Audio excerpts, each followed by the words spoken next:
শুভ সন্ধ্যা। আসসালামু আলাইকুম। উপস্থিত মঞ্চে উপবিষ্ট সম্মানিত অতিথিবৃন্দ, সুধীবৃন্দ, বন্ধু, ভাই ও বোনেরা এবং আমার প্রিয়জন, আমার পরিবারবর্গ, সবাইকে আমার আন্তরিক ধন্যবাদ যে আজকের এই বইয়ের অনুষ্ঠানকে সাফল্যমণ্ডিত করতে আপনারা যে বহু কষ্ট করে এখানে এসেছেন তা আমাকে খুব আলোড়িত করছে। দেখুন, মেয়ে হিসাবে বাবার লেখা, বাবা সম্বন্ধে লেখা কিন্তু ভীষণ কষ্টকর, বিশেষ করে যে বাবাকে হারাতে হয়েছে আমার কৈশোর ও যৌবনের সন্ধিক্ষণে, যার ফলে ভাবা ব্যক্তি তো চলেই আসবে, কিন্তু তার মধ্যে থেকে যখন আমি ইতিহাসকে উপস্থাপনা করার প্রয়াস নিয়েছি, সেখানে কিন্তু ঐতিহাসিক তথ্যে আমি যথাসাধ্য চেষ্টা করেছি একনিবিষ্ট হতে, পয়েন্ট অফ রেফারেন্স গুলো টানতে। সেখানে ভুল ত্রুটি হতেই পারে, কিন্তু আমি আমার সাধ্যমতো চেষ্টা করেছি। এবং আমি মঞ্চে উপবিষ্ট যারা কথা বললেন তাদের কাছ থেকেও আমি উপদেশগুলো নেব। কিছু তো ভুল ত্রুটি তো রয়ে গেছে, নেক্সট এডিশনে সেগুলো অবশ্যই সংশোধন করা হবে। এখন বলি কিভাবে তাজউদ্দিন নেতা এবং পিতা এই লেখাটির অবতারণা হলো। এটা এই সুযোগ, আমার বাবা সম্বন্ধে কিছু বলা, এই সুযোগটা কিন্তু হয়তো আসতো না যদি আমার বাবা তাজউদ্দিন আহমেদ বাংলাদেশের রাজনৈতিক মানুষ থেকে একেবারেই অনেকটা অদৃশ্য না হয়ে যেতেন। কি করে এটা সম্ভব যে স্বাধীনতা যুদ্ধের প্রাণ পুরুষ, তার নাম একটিবারও শোনা যায় না? আমি গভীর হতাশার সাথে যখন আমি আজকের পেপারগুলো খুলে দেখেছি, দেখা হলো যারা মুজিবনগর দিবস পালন করেছেন তারা একটি বারও উচ্চারণ করেনি এই মুজিবনগরের স্রষ্টা সংগঠক চিন্তাবিদ ছিলেন তাজউদ্দিন আহমেদ। তিনি ছাড়া স্বাধীন বাংলাদেশে অভ্যুদয় হতো বিরাট কঠিন ব্যাপার। এখানে বলে রাখা ভালো, বঙ্গবন্ধু আজীবন যতদিন বাংলাদেশ রয়েছে বাংলাদেশের স্বাধীনতার প্রেরণা থাকবেন, আছেন, তার স্থান কেউ নিতে পারবে না। কিন্তু সেই প্রেরণার সফল বাস্তবায়ক ছিলেন তাজউদ্দিন আহমেদ। তারা ছিলেন অভিন্ন সম্পূরক সত্তা। কিন্তু এটা কি করে হতে পারে যে আমরা ইতিহাসকে আমরা বিচ্ছিন্নভাবে দেখব এবং আমরা ইতিহাসকে খণ্ড বিখণ্ড ভাবে যা মনে পছন্দ হচ্ছে, যেমন বললেন যে সমালোচনা যখন যারা করেন তাদেরকে দূরে সরিয়ে আমরা দেই, এবং যারা শুধুই তোষামোদি করবে বা যারা আমাদের প্রিয় কথাগুলি বারবার বলে চলবে তাদেরকে কাছে টেনে নেই, সেটা তো আসলেই একটা জাতির জন্য বিরাট অধঃপতন। আজকে বিশেষ করে আমি আমার এখানে যারা তরুণরা বিশেষ করে উপস্থিত, তাদের দিকে আমি আমার যে চিন্তার ক্ষেত্রটার সাথে একটা আমি সেতু বন্ধন করতে যাচ্ছি। সেটা হচ্ছে, কোন জাতি, কোন দেশ আমাদের মতো এত রক্ত দেয়নি, কিন্তু কোন জাতি, কোন দেশ এমন ভাবে ঐতিহাসিক স্বাধীনতার ইতিহাসে তার জন্ম লগ্ন নিয়ে এত বিভ্রান্তিতেও ভোগেনি।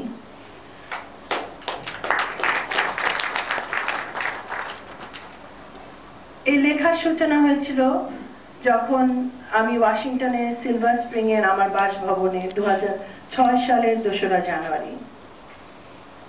এবং আমি যখন লিখছিলাম কিছু কিছু লেখা আমার মাকে না জানিয়ে যখন খবরের কাগজে প্রকাশিত হচ্ছিল, এই লেখাগুলির পরে প্রথম অভিনন্দন যিনি জানাতেন তিনি ছিলেন আমার মা।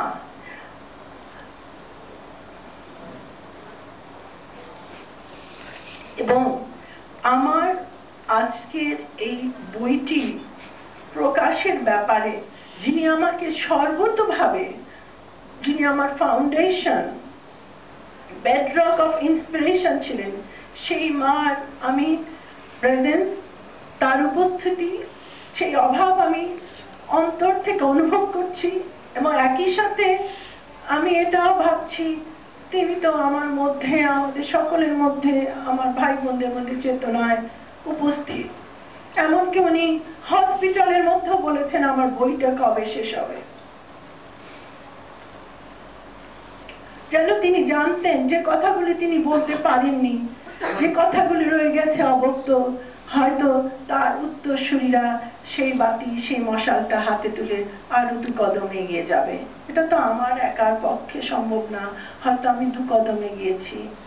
আপনারা, তোমরা যারা নতুন প্রজন্ম, তোমরা হয়তো এই বইটার মেইন থিংটা হচ্ছে তোমরা এই বইটা হাতে তুলে কিছু চিন্তা করবে, সেই চিন্তার খোরাক আমি তুলে দেবার চেষ্টা করেছি। আমি থাকি ওয়াশিংটন ডিসির উপকণ্ঠে, সিলভার স্প্রিং, ম্যারিল্যান্ডে। আমার বাড়ি থেকে about 40 মিনিট দূরে হচ্ছে বিশ্বের সর্ববৃহত্তম মিউজিয়াম পাড়া স্মিথসোনিয়ান ইনস্টিটিউট। ওখানে দেখি দিগন্ত বিশালী বিশাল মাঠ, তার দুপাশে 19টা মিউজিয়াম। বিশ্বের এই মিউজিয়াম পাড়ার একটা বিশেষত্ব হলো এখানে টিকিট কেটে দর্শনী দিয়ে টাকা খরচ করে মিউজিয়ামে ঢুকতে হয় না, এগুলো সব ফ্রি। এবং সেখানে রয়েছে প্রায় 9-10টা তোমার রিসার্চ সেন্টার, গবেষণা সেন্টার। লক্ষণীয় ব্যাপার হলো সেই মিউজিয়াম পাড়াটার এক কোণে এয়ার অ্যান্ড স্পেস মিউজিয়ামের পাশে আছে ন্যাচারাল হিস্ট্রি মিউজিয়াম। সেটার একটা স্থান আমাকে বারবারই আমার মনটাকে টানে, আমাকে আকর্ষণ করে। সেটা হচ্ছে যে 70,000 বছর আগে নিয়ানডারথাল যে মানব জাতি ছিল যারা বসবাস করতেন সেই ইউরোপীয় অঞ্চলগুলোতে, সে তাদের কিছু রেলিক্স ওখানে রয়ে গেছে এবং সেখানে দেখাচ্ছে যে তাদের মধ্যে ওই সেই 70,000 বছর আগেও, মানে ডারউইনের তত্ত্ব অনুযায়ী আমরা যদি শুধু প্রাণী হই, কিন্তু ওই রেলিক্স গুলো, তাদের রিচুয়ালস গুলো প্রমাণিত করে আমরা কিন্তু much more than animals. We are thinking people, imaginary people, and আমরা সবসময় রহস্যময়তা খুঁজি, কিছু আমরা we like to think beyond. এবং এই যে একটা অপার এই গভীরতা বোধ, সেটা দেখে নিয়ানডারথাল মানুষরা যখন তাদের মধ্যে কেউ মৃত হয়ে যেত, তারা তার জন্য কিন্তু রিচুয়ালস করত, তাদের জন্য প্রার্থনা করত, প্রেয়ার করত। তার মানে যে একটা যে অসীমের সাথে এই জনগোষ্ঠীর যে একটা অসীম আছে, একজন অদৃশ্য শক্তি আমাদেরকে নিয়ন্ত্রিত করছে, যে চিন্তা ভাবনার উদয় হয়েছিল 70,000 বছর আগে। তো সেখান থেকে আমি একটু হাঁটতে হাঁটতে যখন আরো কিছু দূরে যাব, আরো মাইল দূরে, সেই চিন্তাটা করতে করতে আবার দেখি ওটারই আরেকটা অসামান্য রূপ। একজন খুব মোস্ট ইমাজিনেটিভ পলিম্যাথ চিন্তাবিদ, রাষ্ট্রনায়ক, তার বিশাল মিউজিয়াম, সেটা হচ্ছে জেফারসন মেমোরিয়াল। মার্কিন ইতিহাসে আমাদের এখানে আমরা বলি জাতির জনক বঙ্গবন্ধু শেখ মুজিবুর রহমান, এখানে কিন্তু ফাউন্ডিং ফাদার্স কনসেপ্টটা নেই। ওখানে খুব ইন্টারেস্টিংলি দুটো কনসেপ্ট কাজ করছে। একটা হচ্ছে যে আপনার জর্জ ওয়াশিংটনকে বলা হয় ফাদার অফ দ্য কান্ট্রি। এটার ক্রাইটেরিয়াটা হলো কেন, জেনারেল জর্জ ওয়াশিংটন সমুখ যুদ্ধে যুদ্ধ করে রেভলিউশনারি ওয়ারের লিডার হিসাবে উনি মার্কিন যুক্তরাষ্ট্রকে তিনি শত্রু মুক্ত করেছেন। সেজন্য ওনার এই স্পেশাল প্লেস, কারণ তিনি যদি সমুখ যুদ্ধে লড়াই করে শত্রুমুক্ত না করতেন তাহলে সেটা কিন্তু মার্কিন সংবিধান বা ডিক্লারেশন ইন্ডিপেন্ডেন্স ওই ব্যাপারগুলো আসতো না। আর ফাউন্ডিং ফাদার্স বলা হচ্ছে 7 জনকে, যেমন জেফারসন আছেন, বেঞ্জামিন ফ্র্যাঙ্কলিন আছেন, ম্যাডিসন আছেন, এন্ড সো ফোর্থ। এখন ফাউন্ডিং ফাদার্স এর ক্রাইটেরিয়া হলো 3টি। তা হচ্ছে, এক হচ্ছে পার্টিসিপেশন ইন ওয়ার, যুদ্ধে যোগদান, সেটা শুধু অস্ত্র হাতেই নয়, চিন্তা, বুদ্ধি, মেধা, পলিসি মেকিং এগুলোর সমন্বয় ঘটিয়ে জাতিকে সংঘবদ্ধ করে এই যুদ্ধে জয়লাভের যে কর্মকাণ্ড আয়োজনে যারা প্রত্যক্ষভাবে যোগদান করেছেন তারা। সেকেন্ড, কনস্টিটিউশনটা লিখতে, এস্টাবলিশ করতে যারা প্রত্যক্ষ ভূমিকা রেখেছেন। থার্ড, ডিক্লারেশন অফ ইন্ডিপেন্ডেন্স, স্বাধীনতার ঘোষণাপত্রে যারা স্বাক্ষর দিয়েছেন। আমাদের দেশে সেই ক্রাইটেরিয়াগুলো যদি আমরা এস্টাবলিশ করতাম, রাজাকার, আলবদর, অনেক স্বাধীনতা বিরোধী অটোমেটিক্যালি কিন্তু বাদ পড়ে যেত। আমরা সেই ক্রাইটেরিয়াটা করিনি বলেই অনেকেই ঢুকে পড়ার চেষ্টা করছে সেই শূন্য স্থানগুলোর মধ্যে। তো একটি জাতি কিন্তু আবার আরেকটা খুব ইন্টারেস্টিং ব্যাপার, আমি বাংলাদেশে আমি খুব স্পষ্টই বলবো, আমি রাজনীতির সাথে জড়িত নই, আমি রাজনীতি মনস্ক। মইদুল হাসান কাকু, মইদুল হাসান সাহেব যেটা বললেন, আমি একটু কাঁচা সবুজও বটে, এটা আমার শক্তি, আমার দুর্বলতা, হয়তো আমার সাহস, আমি সেটা নিয়ে আমি কিছু কথা বলবো। এখানে এসে আমার চোখে পড়লো 1000 নোটে বঙ্গবন্ধু, 500 টাকার নোটে বঙ্গবন্ধু, 100 টাকার নোটে বঙ্গবন্ধু, 50 টাকার নোটে বঙ্গবন্ধু, 20 টাকার নোটে বঙ্গবন্ধু, 1 টাকার নোটে বঙ্গবন্ধু। আমি বললাম বঙ্গবন্ধু তো আরো বিশাল, আমরা তো তাকে এইগুলোর মধ্যে বন্দি করে আমরা তো একটা কাল্টিসিজমের আমরা সূচনা ঘটাচ্ছি, একটা ডিক্টেটোরিয়াল স্বৈরাচারী একটা কিন্তু একটা ইনস্টিটিউশনকে ডেভেলপ করতে আমরা সহায়তা করছি। এটা তো বঙ্গবন্ধু চাননি, উনি তো গণতন্ত্রের জন্য উনি লড়াই করেছেন। সেখানে পাওয়ার শেয়ারিং হবে, ডিস্ট্রিবিউশন অফ পাওয়ার হবে, অনেক চিন্তা মত যারা বিভিন্নভাবে চিন্তা করছেন, তার লক্ষ্য যদি স্বাধীনতা হয়, মানুষ মুক্তি হয়, সবাইকে সেই অঙ্গনে তাকে রেকগনিশন দিতে হবে, তাদেরকে আলিঙ্গন করতে হবে, তাদেরকে শ্রদ্ধাবোধ জানাতে হবে। কিন্তু এখানে যদি আমরা এককভাবে সেটা করি, আমরা কিন্তু তাকেও অবমাননা করছি। এখন আমি আবার মার্কিন যুদ্ধের কথাতে আসি, কারণ আমি সেখানে আছি প্রায় 30 বছরের উপরে। আমার সেখানে আমার ছাত্র জীবন কেটেছে, আমার জীবনের অর্ধেকের বেশি সময় কেটেছে, কিন্তু তার মানেই না যে আমি বলছি যে আপনারা অন্ধভাবে আমি যে উদাহরণ দিলাম সেটাই আপনারা নেবেন। আমি জাস্ট একটা ক্রিয়েট করছি আপনারা যাতে চিন্তা করেন। এখন ইউএস ডলার বিলের কথা বলি। $1 বিলে হচ্ছে জাতির ফাদার অফ দ্য কান্ট্রির প্রতিকৃতি, আর $100 বিলে বেঞ্জামিন ফ্র্যাঙ্কলিনের ছবি। বেন ফ্র্যাঙ্কলিন কিন্তু ইউএস প্রেসিডেন্ট ছিলেন না, he was one of the founding fathers. কেন? উনি ছিলেন একজন পলিম্যাথ, ফিলসফার, সায়েন্টিস্ট, যিনি সেই বিদ্যুতের প্রবাহকে কন্ডাক্টরের মাধ্যমে তিনি সেটাকে কনসেন্ট্রেট করে তিনি মানুষের কাজে লাগিয়েছেন, ভীষণ ইন্ডাস্ট্রিয়াল বিভিন্ন কমপ্লেক্সে বিভিন্ন জায়গায় সেটা তার সেই যে বিদ্যুতের প্রবাহকে এনে যে একটা মানব কল্যাণের কাজে লাগানো, সেখানে যে তার বিস্ময়কর অবদান, এগুলোর কারণে তার যে একটা চিন্তাধারা ছিল, একটা ফিলসফিক্যাল দর্শন, সেটাকে সম্মান জানিয়ে $100 বিলে বেন ফ্র্যাঙ্কলিন।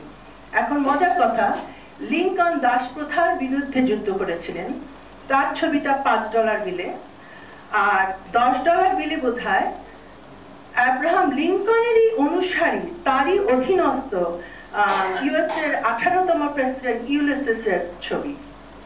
উনি কিন্তু লিঙ্কনেরই অধীনস্থ। কিন্তু এই যে কার ছবি কোথায় যাবে, কতখানি যাবে, কিভাবে যাবে, এটা কিন্তু পারিবারিক সিদ্ধান্তের মধ্যে দিয়ে আসে না, ব্যক্তি সিদ্ধান্তের মধ্যে দিয়ে আসে না, এসেছে কনভেনশনাল ডিসিশন মেকিং এর মাধ্যমে।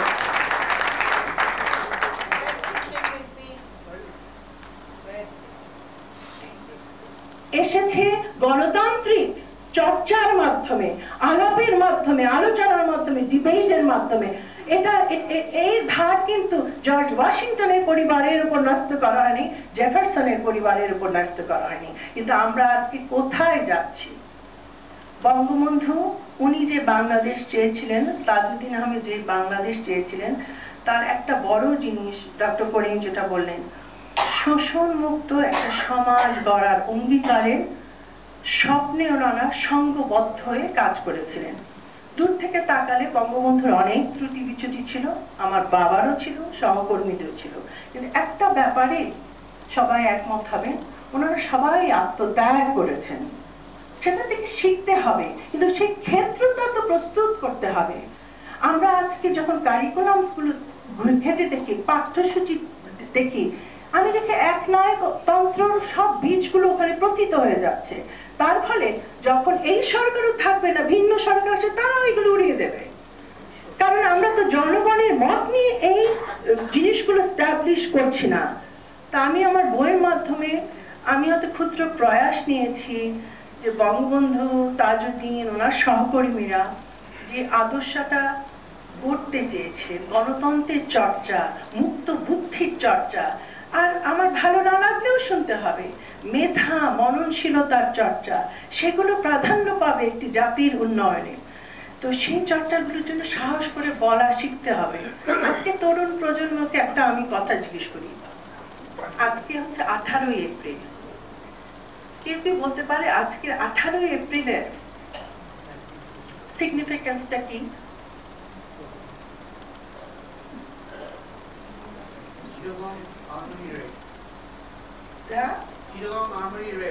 By whom? Fantastic. আপনার নাম? আপনি বলেন যে আপনি কি করছেন? পড়া যায়, আপনি তো অনেক ইয়াং। আপনি কোথায় পড়ান? আমি খুব খুশি হলাম। তার মানে এই পুরো সভার মধ্যে একজনই জবাবটা দিয়েছেন। 18ই এপ্রিল একটি বৈপ্লবিক, একটি মাস্টারদাস সূর্য সেনের নেতৃত্বে 1930 সালে চট্টগ্রাম পুলিশ লাইনের অস্ত্রাগার লুণ্ঠন হয়।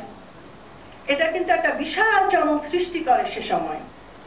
আর গতকাল ছিল 17ই এপ্রিল, মুজিবনগর দিবস। সেখানে কিন্তু আমি একবার মুজিবনগর এই কথাটি, যিনি উদ্ভাবক, এই যে নামটি দিলেন, তার প্রতি কিন্তু আমি একটা ফোঁটা শ্রদ্ধা জ্ঞাপন করতে কাউকে দেখলাম না, শুনলাম না।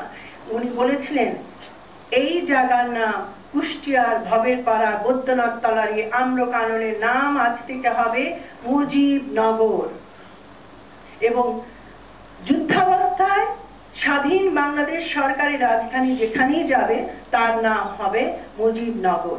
উনি কিন্তু তাজউদ্দিন আহমেদ, বঙ্গবন্ধু শেখ মুজিবুর রহমানের এই যে স্বাধীনতার চেতনাবাহী ভাবমূর্তিকে তিনি সঠিকভাবে ব্যবহার করেছিলেন একটি স্বাধীনতা যুদ্ধে নেতৃত্ব দিয়ে স্বাধীনতা ছিনিয়ে আনার জন্য। তো উনি জানতেন যে এই নেতৃত্বের সংজ্ঞাকে যদি সঠিকভাবে সংজ্ঞায়িত করতে হয়, যে প্রত্যেকের মেধা মননশীলতা গুলো একত্রিত করে দেশ ও দশের কল্যাণে কাজে লাগানো।